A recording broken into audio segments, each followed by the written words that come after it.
Why do so many homeowners associations ban backyard chickens, even when the city says they're allowed? From noise and odor to property values and neighborhood control, here's why HOAs and chickens don't mix.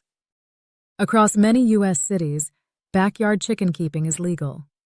City ordinances usually allow small flocks of hens, sometimes with limits on numbers or coop placement. But homeowners associations are another story. In neighborhoods with HOAs, the rules are often stricter, and chickens are one of the first things to get banned. Part of the reason is predictability. HOAs are built to keep neighborhoods consistent. People buy into them because they want to know what the place will look like 10 or 20 years in the future. No surprises, no oddball projects, no sudden shift in character. Chickens, whether it's the noise of hens or the sight of a coop, represent the kind of surprise boards are designed to prevent. But it's also about control in the present. Residents like having rules that shape their environment day to day. Uniform lawns, fences that match. No RVs or boats parked on the street. These details may feel restrictive, but for many people they make the neighborhood feel orderly and safe. Chickens, fair or not, are seen as disrupting that environment. Noise is the first flashpoint. Even without roosters, hens cluck loudly when laying or when startled.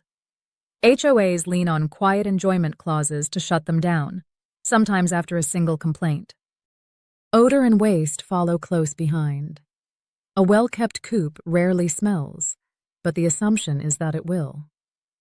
Chicken droppings, flies, and ammonia all become easy talking points, even if the actual problem is minimal. Then there are pests.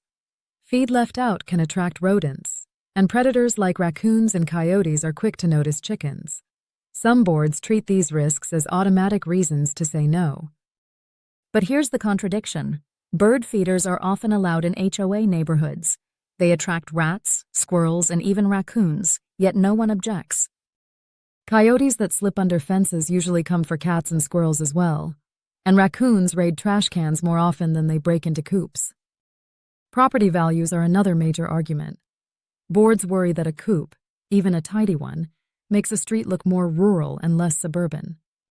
Some require coops to go through the same architectural approval process as a new shed or fence. Others insist the design match the house just to maintain uniform appearances. But beneath that is a cultural layer. Chickens are often seen as farm animals, no matter how small the flock or how clean the coop. For some HOA residents, keeping hens blurs the line between suburban living and rural farming. That matters because part of the unspoken promise of an HOA is status. For decades, moving into a subdivision with uniform houses, strict rules, and no livestock was a way of saying, this isn't a farm anymore, this is the suburbs. Chickens bring that association back, and for some people, it feels like a step down. Even if that view is outdated, it lingers.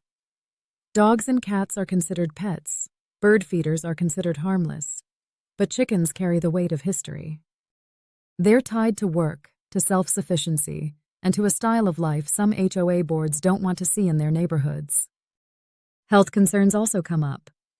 Boards raise issues like salmonella or avian flu, and even though these risks are manageable, they carry weight in meetings. They're easy for opponents to frame as a danger to children or vulnerable neighbors. And finally, there's selective enforcement. HOAs often allow barking dogs, roaming cats, and noisy lawn equipment, but crack down on chickens. That inconsistency frustrates chicken keepers, who feel singled out even when their hens cause fewer problems than other pets. So why don't HOAs and chickens mix? At the core, it's about predictability and control. HOAs exist to give homeowners confidence that their neighborhood will stay the same into the future, and to keep the environment orderly today. Chickens don't fit neatly into that system. They're noisy at times, they're visible, and they carry a lingering farm identity that some residents see as out of place in a carefully managed suburb. For city chicken keepers, the takeaway is simple. Always check your HOA's rules before bringing hens home, because while the city may say yes, your neighborhood board will often say no.